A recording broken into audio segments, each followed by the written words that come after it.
আমরা সবাই জানি যে এটি কালকন্ডের চতুর্থ যুগ মানে কলিযুগ চলছে, যাকে হিন্দু শাস্ত্র মতে সব থেকে অভিশপ্ত যুগ বলে মানা হয়। কলিযুগ যত তার চরম সীমায় পৌঁছাবে, তত এই পৃথিবী থেকে ধর্মের পতন ঘটবে। আর কলিযুগের শেষে ভগবান শ্রী বিষ্ণু কল্কি অবতার নিয়ে এই পৃথিবী লোকে এসে পুনরায় ধর্মের স্থাপনা করবেন। কিন্তু আজকের এই ভিডিওতে জানাবো মহাভারত কাল অর্থাৎ দ্বাপর যুগ। এই যুগে ভগবান শ্রীকৃষ্ণ এই কলিযুগের ব্যাপারে কি কি সত্য বলেছিলেন, যার ব্যাপারে কলিযুগের অধিকাংশ মানুষ এখনো জানে না। সেই জন্য বন্ধুরা এই ভিডিওটি সম্পূর্ণরূপে দেখুন, যাতে আপনারাও জানতে পারেন ভগবান শ্রীকৃষ্ণের মতে কলিযুগ কেমন হবে। মহাভারতে বর্ণিত অনুযায়ী এই কথাটি সেই সময়ে যখন জুয়া খেলায় সবকিছু হারিয়ে 5 পাণ্ডবকে বনবাসে যেতে হয়েছিল। যখন 5 পাণ্ডব বনবাসে যেতেছিলেন, তখন তারা ভগবান শ্রীকৃষ্ণকে বলেন, জুয়া খেলাতে আমরা সবকিছু হারিয়ে 5 ভাই আমরা দ্রৌপদী সহ বনবাসে যাচ্ছি, কিন্তু আমাদের সবার মনে একটি প্রশ্ন ছিল, আপনি কি তার সমাধান করতে পারবেন? পাণ্ডবদের কথা শুনে ভগবান শ্রীকৃষ্ণ বলেন, সে তো ওই কথার উপর নির্ভর করে যে তোমরা সবাই আমার থেকে কি জানতে চাও। তখন তারা বলেন, হে বাসুদেব, আপনিও জানেন যে দ্বাপর যুগের শেষ সময় এসে গেছে, তাহলে আপনি বলুন এর পরের যুগ অর্থাৎ কলি যুগের চাল চলন কেমন হবে, আর সেই যুগে মানুষেরা কেমন হবে। তখন ভগবান শ্রী বিষ্ণু বলেন, প্রথমে তোমরা বনে যাও, আর সেখানে গিয়ে তোমরা যা যা দেখবে এসে আমাকে বলো, তবে আমি তোমাদের এইসব প্রশ্নের উত্তর দিতে পারবো। ভগবান শ্রীকৃষ্ণের কথা মতো 5 ভাই বনে চলে গেলেন। এরপর বনে পৌঁছে 5 ভাই যা যা দেখলেন তা দেখে আশ্চর্য হয়ে গেলেন। আর সন্ধ্যায় ফিরে এসে 5 ভাই পাণ্ডব একে একে সব ঘটনা ভগবান শ্রীকৃষ্ণকে বললেন। ওনারা যা যা দেখেছিলেন। সবার প্রথমে যুধিষ্ঠির বলেন, আমরা সবাই যখন বনে পৌঁছে যাই, তখন আমরা সবাই আলাদা আলাদা পথে বনে ভ্রমণ করি। আমি দেখলাম একটি হাতির 2টি সুর, আর এই দৃশ্য দেখে আমি আশ্চর্য হয়ে যাই। এরপর অর্জুন বলে, হে বাসুদেব, আমি একটি পাখি দেখলাম, তার ডানাতে বেদের রচনা করা আছে, কিন্তু সে মরা পচা জীবজন্তুর মাংস ভক্ষণ করছে।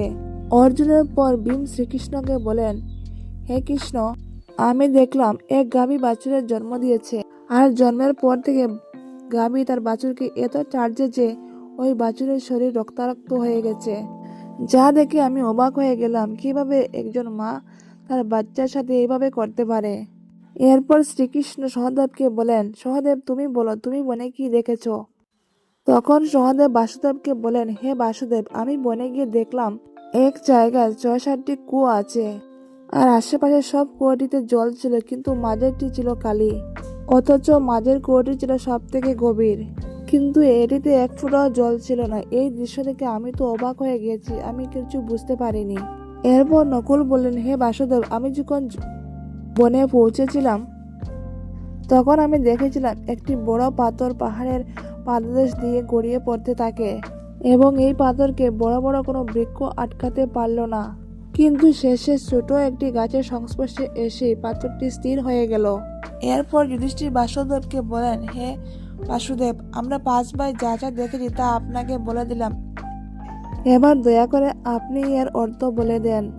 তখন ভগবান শ্রীকৃষ্ণ যুধিষ্ঠিরকে বলেন, হে যুধিষ্ঠির, যেমনটি তুমি বললে যে তুমি 2টি সুরওয়ালা হাতি বনে দেখেছ, যার অর্থ হলো কলিযুগে এমন মানুষদের রাজত্ব হবে যারা বলবে কিছু আর করবে অন্য কিছু। কলিযুগের শাসক তার প্রজাদের চারিদিক থেকে শোষণ করবে, তাদের মনে মনে থাকবে কিছু আর দেখানোর জন্য করবে অন্য কিছু। অর্থাৎ কলিযুগের শাসকদের কাছে সাধারণ মানুষের জন্য কোনো ধরনের গুরুত্ব থাকবে না, তারা শুধু রাজত্ব করার জন্যই শাসক হবে। এরপর ভগবান শ্রীকৃষ্ণ অর্জুনকে বলেন, হে ধনঞ্জয়, যেমনটি তুমি দেখেছ একটি পাখির ডানায় বেদের রচনা আছে, কিন্তু সে মরা পচা জীবজন্তুর মাংস খাচ্ছে, যার অর্থ হলো কলিযুগে এমন কিছু মানুষ হবেন যাদেরকে সবাই জ্ঞানী ও জ্ঞানী মানবেন, কিন্তু তাদের আচরণ রাক্ষসদের মতো হবে। কলিযুগের মানুষেরা তাকে পণ্ডিত ও বিদ্যমান বলবেন, কিন্তু তিনি মনে করে থাকবেন কেউ মারা যাক এবং তার সব সম্পত্তি আমার নামে হোক। অর্থাৎ কলিযুগের মানুষ ধন আর সম্পত্তির লোভী হবেন, যতই তারা জ্ঞানীবান হন না কেন। এছাড়াও অর্জুন কলিযুগের সব জাতি ও প্রধান পদে বসে থাকা মানুষ সব সময় বিবেচনা করবেন কখন কেউ কোনো পদ থেকে সরে যাক আর আমি তার উপর বিরাজমান হই। কলিযুগে এমন মানুষের সংখ্যাই বেশি হবে, কিছু কিছু মানুষেরা হবে সিদ্ধ পুরুষ। অর্জুনের পর শ্রীকৃষ্ণ ভীমকে বলেন, হে গদাধর, যেমনটি তুমি দেখেছ একটি গাভী তার বাছুরকে চাটতে চাটতে রক্তাক্ত করে দিয়েছে, অর্থাৎ কলিযুগে তার মা সন্তানের উপর এত মায়া ঢেলে দেবে যে সেই সন্তান নিজেকে বিকাশ করার সুযোগই পাবে না, যার ফলে সে মহামায়ার বন্ধনে আবদ্ধ হবে। এছাড়াও তাদের সন্তান বাড়িঘর ত্যাগ করে সাধু হলে হাজার হাজার মানুষ তার দর্শন করবেন, কিন্তু যখন নিজের সন্তান সাধু হবে তখন কান্নাকাটি করবেন যে আমার সন্তানের এখন কি হবে। এত বেশি মমতা হবে যে সেই মহামায়ার বাঁধনে আটকে থাকবে আর তার জীবন সেখানেই সমাপ্ত হয়ে যাবে। শেষে বেচারা অনাথ হয়ে মরবে। এরপর ভগবান শ্রীকৃষ্ণ সহদেবকে বলেন, সহদেব, যেমনটি তুমি বনে দেখেছ এক জায়গায় 5টি বড়া কুয়োর মধ্যে একটি কুয়ো খালি ছিল, যার অর্থ হলো কলিযুগে পয়সাওয়ালা অর্থাৎ ধনী মানুষ তার পুত্র ও কন্যার বিবাহে বিলাসবহুল ঘর বানাতে লক্ষ লক্ষ টাকা খরচা করবে, কিন্তু তার পাশের কোনো প্রতিবেশী যদি খিদে বা অনাহারে মারা যায় তবুও তিনি তার কোনো সাহায্য করবেন না। তার আপন কেউ না খেতে পেয়ে মারা যাক না তা তিনি দেখবেন না। এছাড়াও কলিযুগে মানুষেরা মদিরা, মাংসাহার, রূপচর্চা, শারীরিক চাহিদায় ও বিলাসিতায় টাকা উড়িয়ে ফেলবেন, কিন্তু কোনো অসহায় গরিব মানুষের দুফোঁটা চোখের জল মোছার জন্য তাদের রুচি হবে না। সহদেব, আমার বলার তাৎপর্য এই যে কলিযুগে অন্যের ভান্ডার তো হবে, কিন্তু মানুষ না খেতে পেয়ে মারা যাবে। সামনে প্রাসাদ আর বাংলোতে উৎসব চলতে থাকবে, কিন্তু পাশের ঝুপড়িতে মানুষ না খেতে পেয়ে মারা যাবে। এরপর শ্রীকৃষ্ণ নকুলকে বলেন, যেমনটি তুমি দেখেছ একটি বড় পাথর পাহাড়ের পাদদেশ বেয়ে নেমে আসছে, কিন্তু একটি ছোট গাছে ধাক্কা গিয়ে তা থেমে গেল, যার অর্থ হলো কলিযুগে মানুষের মন অত্যন্ত নিচে নেমে যাবে, মানে কলিযুগে মানুষের জীবন পতনের দিকে যাবে।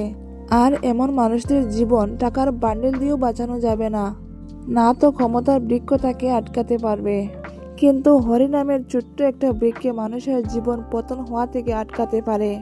অর্থাৎ কলিযুগে যেসব মানুষ ধন সম্পত্তির লোভ ছেড়ে দিয়ে হরিনামের জপ করবেন তাদের দুঃখ কষ্ট হবে না এবং মৃত্যুর পর তিনি পরমেশ্বর প্রাপ্তি করবেন।